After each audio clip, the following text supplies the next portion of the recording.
Vint Cerf, who is the chair of one of our new strategy panels. Vint, what is the name, the formal name of your panel, and what do you hope to accomplish? It's the panel that's going to focus on the ecosystem of the Internet and ICANN's role in Internet governance. So our job is to try to understand the framework in which ICANN will operate.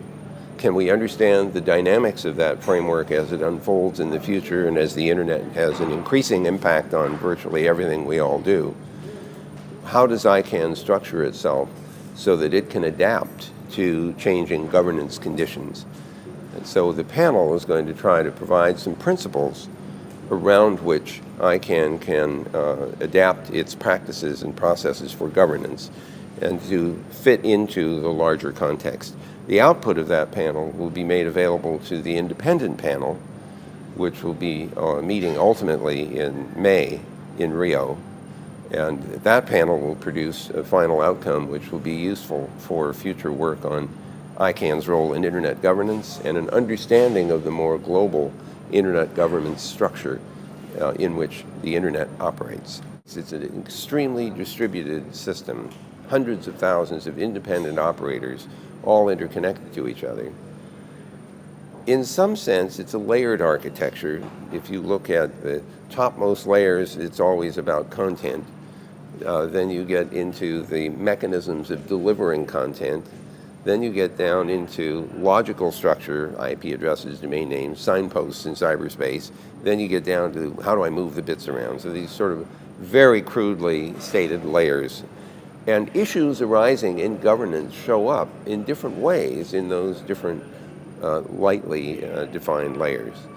And so part of the job of ICANN is to figure out how best to cope with policy questions and the development of policy in the layer or layers in which it has responsibility.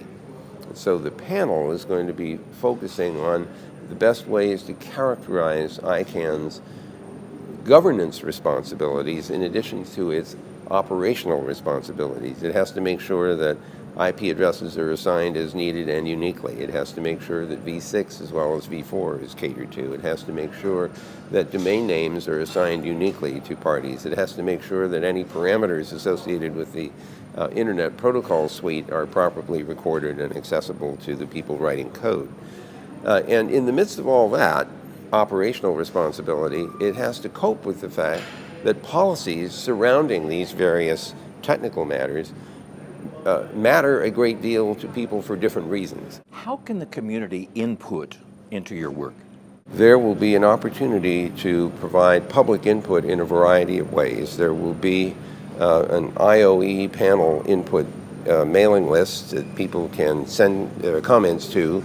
There will be opportunities for public webinars where we will be able to report draft status of our material. We will put that material up publicly available so they'll see it probably in mid-January for my panel anyway.